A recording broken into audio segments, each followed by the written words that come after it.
Oi, gente, eu sou o Marco. Eu vou gravar uma aulinha de revisão para vocês de introdução à embriologia, gametogênese e oogênese.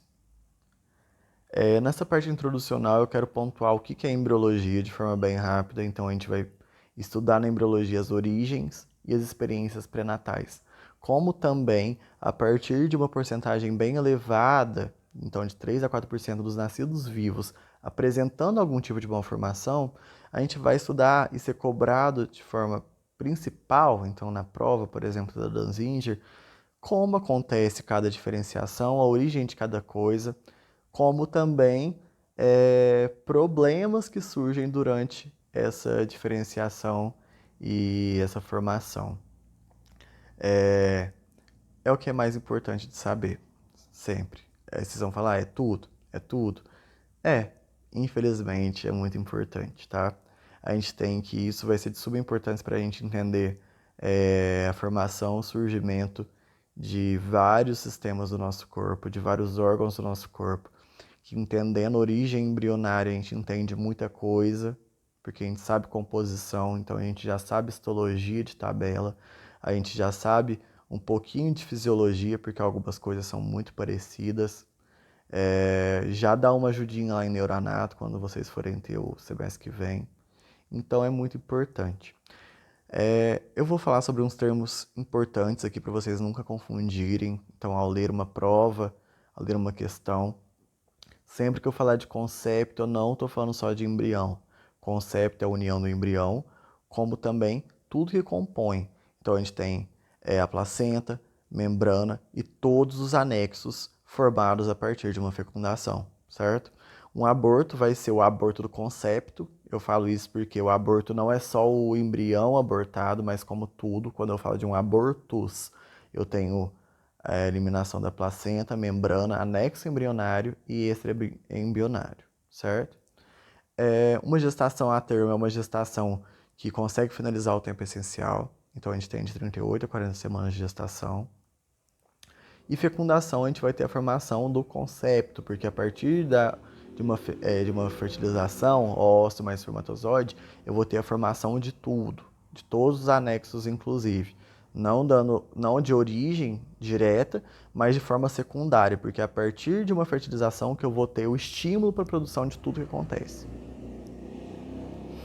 A gente pode dividir a gestação de duas formas, então a gente pode dividir do ponto de vista médico, ponto de vista médico, separando em 3 trimestres. Então a gente vai ter o primeiro trimestre sendo o essencial, ele é crucial para o desenvolvimento, tanto que eu coloquei em negrito. Então quando eu falar de trimestre na questão, o foco vai ser primeiro trimestre, tá? Porque é no primeiro trimestre que a gente vai ter fase de multiplicação, diferenciação e maturação celular. Até a 8ª semana a gente vai ter a formação de todos os órgãos primitivos. Então, o primeiro trimestre é basicamente o mais importante, porque é ali que vai acontecer mutação, é ali que vai acontecer problema quando tiver que acontecer. Agora, quando eu estiver falando do ponto de vista embriológico, eu vou dividir em 3 estágios, ou 3 períodos, certo? É o período ovo, então ele vai começar na fecundação, ele vai até a implantação, que acontece no final da primeira semana de gestação. E a gente vai ter estágio de zigoto, mórula e blastocisto, certo? O período embrionário a gente pode comparar com o que acontece no primeiro trimestre como um todo, porque a gente vai ter, na verdade, né, o período ovo e o período embrionário vão acontecer no primeiro trimestre. Só que o que eu quero dizer é essa pontuação da importância desse período para a formação e desenvolvimento humano. É no período embrionário que a gente vai ter tudo que eu falei lá em cima: multiplicação, diferenciação, maturação celular, formação de órgão primitivo. Então é no período embrionário que eu tenho que tomar cuidado, que a mãe tem que tomar cuidado com nutrição, com suplementação de vitamina, com o uso de álcool, uso de outras substâncias teratogênicas e assim por diante. No período fetal, a gente vai ter o início na 9ª semana e vai até o nascimento. Nessa fase pode acontecer mutação, só que em bem menor quantidade, então sempre que eu estiver falando de mutação, provavelmente vai estar acontecendo até a 8ª semana, no período embrionário. Eu coloquei essa imagem aqui só para vocês poderem visualizar um pouquinho do período ovo. que a gente tem o zigoto, então a partir da fertilização, que vai passar por mitose, então uma célula vai gerar duas células geneticamente idênticas, e assim por diante. Vou multiplicando, multiplicando, multiplicando até formar uma mórula, então oh meu Deus, um aglomerado celular ali, a partir da fertilização, né, que vai formar a mórula.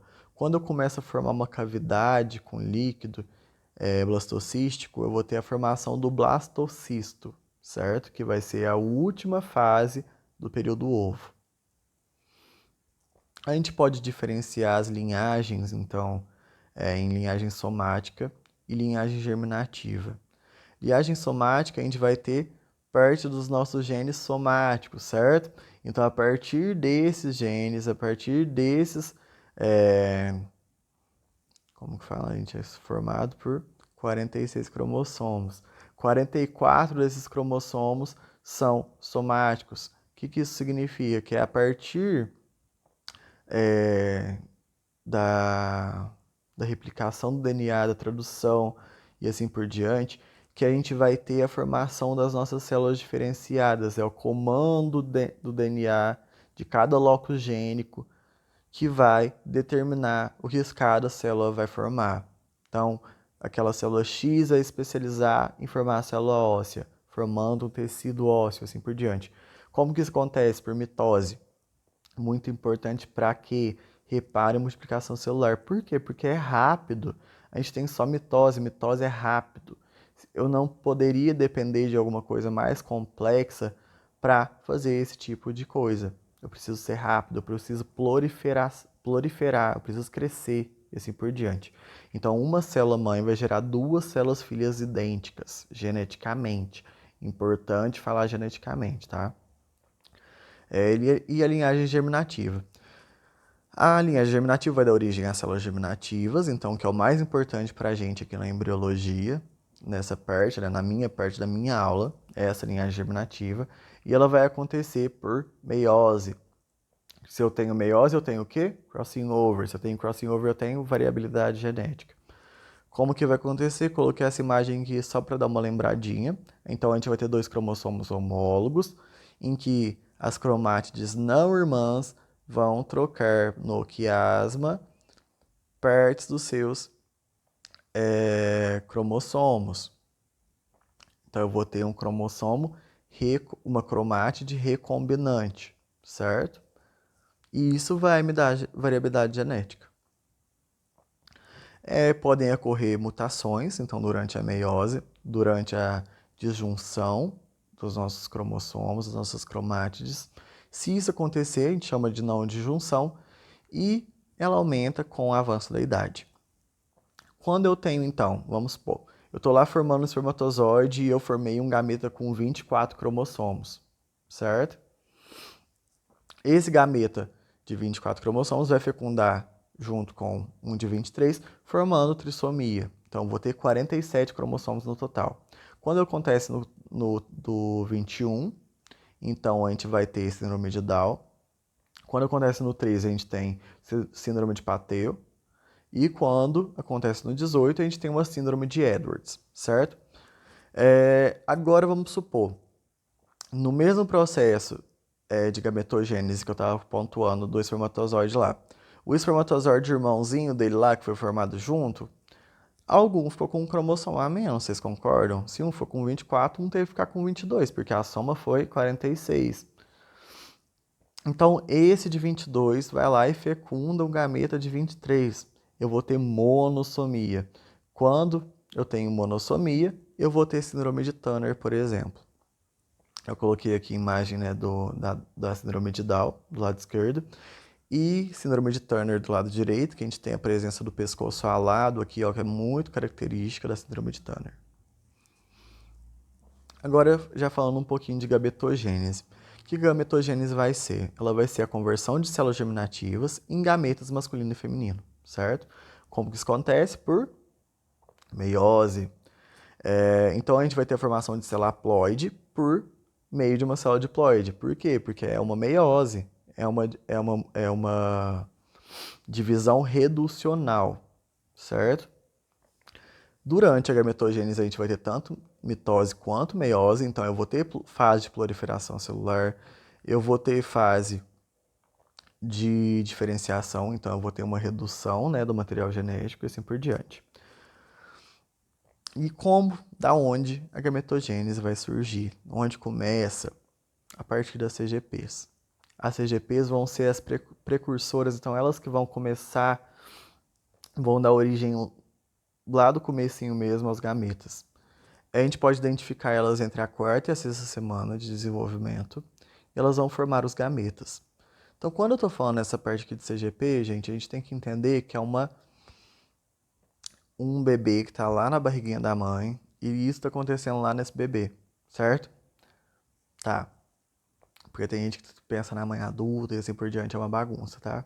Tá lá no desenvolvimento, gente, tá lá na barriga, certo? Coloquei esses dois desenhos aqui porque eu acho que fica muito bom de ilustrar, porque às vezes só falar fica muito confuso.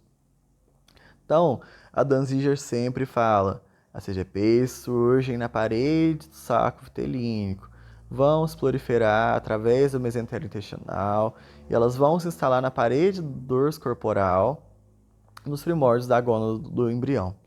Vamos visualizar isso aqui um pouquinho? Ó, tem essa imagem da parte de cima que a gente vai ter, ó, parede do saco vitolínico. Tá vendo o saco vitolínico grandão aí, a bola preta? Lá na parede do saco vitolínico, então, nessa parte vermelhinha, a gente tem as CGPs. Elas vão migrar ali, ó, na imagem de baixo agora, no mesentério intestinal, subindo para o dorso corporal. E quando elas chegarem próximo ali da região genital, então quando elas chegarem próximo ao mesonefro, ali de mesonefro de azulzinho, eu vou ter a instalação dessas CGPs, certo? Que isso tudo vai dar a origem à crista genital, que vai ser a crista gonodal, certo? Que vão ser antecedentes das gônadas. As CGPs, na hora que elas chegam lá, elas vão estimular as células do epitélio. Então, a gente tem o epitélio celômico, ela vai olhar para as células vizinhas e vai estimular para que essas células se tornem células somáticas de suporte, as famosas CSS. Elas vão se dividir por mitose e vão formar uma protuberância próxima ao menosonefro. Precisa saber disso? Não necessariamente essa parte de formar essa protuberância, mas o que vocês precisam saber é essa migração das CGPs, chegada da parede do dorso corporal, CGP estimulando a diferenciação das células somáticas de suporte, porque são essas células somáticas de suporte que vão dar todo o suporte nutricional para a gametogênese, como o próprio nome já diz. Então elas vão formar os tecidos que nutrem e regulam a formação das células sexuais, e no homem e na mulher elas vão se diferenciar de formas diferentes. Na gônada feminina a gente vai ter as células foliculares. Ai, desculpa. Garganta seca. As células foliculares, que quem for falar de ocitação com vocês vai falar sobre isso daqui. Porque eu vou ter o desenvolvimento. Eu vou falar um pouco também. Eu vou falar bastante com vocês na parte de oogênese, tá? Também. Célula folicular. Então a gente tem que a célula folicular vai estar ali em volta do oócito e vai nutrir o oócito durante todo o desenvolvimento dele. Certo?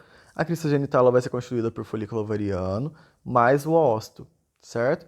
Então isso mais lá pra frente, na parte de oogênese, vocês vão ver que eu vou dar o nome de folículo primitivo, as células foliculares mais o oócito, certo? E na gônada masculina, a gente vai ter que a Amanda Munhoz vai falar com vocês sobre espermatogênese.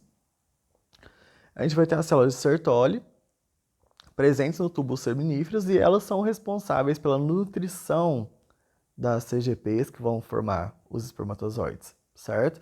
Formando as cristas genitais. A clínica disso tudo, que é o mais importante. Que é mais importante não, na verdade é uma parte importante também. Lembra que eu pontuei como que tudo acontece e quais são as deformidades, quais são as anomalias? Pronto, chegamos na clínica. Teratoma. Teratoma vai surgir a partir da migração incorreta das CGPs.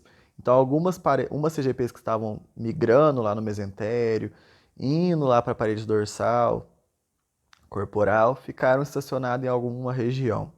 Elas são muito comuns na região orofaríngeo, na sacro, sacrococcígeo. Gente do céu, tô travando a garganta, doendo. Mas ela pode se instalar em todo o corpo, certo? Elas podem estar em todo o corpo, só que elas são muito comuns essas duas regiões. Então, a partir dessa instalação em regiões diferentes do que elas deveriam, elas vão formar tumores, certo? Então, esses tumores podem ser formados por vários tipos de tecidos. Então, por quê? Porque, gente, são CGPs, são células que podem formar todo tipo de tecido. Elas podem se diferenciar em qualquer coisa, certo? Então, eu posso formar osso, cabelo, dente. Eu tenho lá na cabeça do indivíduo a formação de um pé, sei lá, sabe, chutando, uma unha saindo da cabeça da pessoa. Faz sentido? Não. Mas pode ser que uma célula dessa ficou ali, formou um tumor que é composto do que for. E geralmente outras malformações vão estar presentes em conjunto. Então não vai ser só o teratoma, mas então, teratoma se surge a partir da migração errada da CGP, ela vai ficar estacionada em um local que ela não deveria e vai gerar um tumor que é composto de muita coisa, tá? Ele pode estar em todo o corpo, teratoma, todo o corpo. É um tumor benigno na maioria das vezes, benigno, mas principalmente na região orofaríngea e sarcoccígeo. Vamos falar um pouquinho de oogênese. A oogênese é o processo de formação do ósseo, então, basicamente.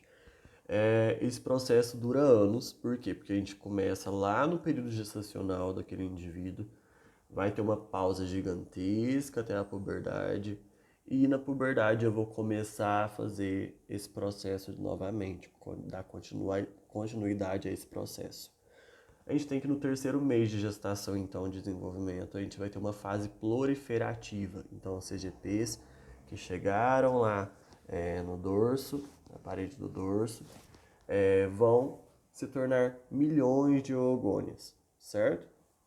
Em torno do quinto mês, a gente vai ter um retrocesso, uma atresia. Então, eu vou ter morte de parte dessas células, certo? Quando, então, eu vou ter milhões se tornando cerca de 600 a 800 mil, certo? Nesse momento, eu vou ter o início da primeira divisão meiótica. Então, quando eu tenho, a meiose é dividida em duas, né? Quando eu tenho o início da primeira divisão meiótica, então, eu vou formar o ósito primário. Só que daí eu vou estacionar em diplóteno, na prófise 1. Então, eu começo a minha primeira divisão meiótica e faço uma pausa, e essa pausa vai durar até a puberdade, certo? Quem faz isso, Marco? O IMO, o inibidor da maturação do ósito. Um ósito só vai ser oocitado se ele estiver maduro, certo? Se ele for maturado. Uma vez que ele não está maduro, ele não vai ser oocitado, e quem garante que esse processo não vai continuar é o IMO. Agora, já na puberdade, a gente vai ter a continuação dessa maturação, certo? Eu vou ativar, então, meus ovários por estímulos hormonais, que vocês não precisam saber ainda. E, com base nisso, eu vou ter a produção de LH e FSH. Como o próprio nome já diz, hormônio, folículo, estimulante. Então, se eu estiver estimulando o meu folículo primário, eu vou dar continuidade à maturação desse folículo, certo? Então eu vou ter a transformação de célula folicular achatada em granular a partir desse momento. Eu também vou ter a formação das zonas pelúcidas.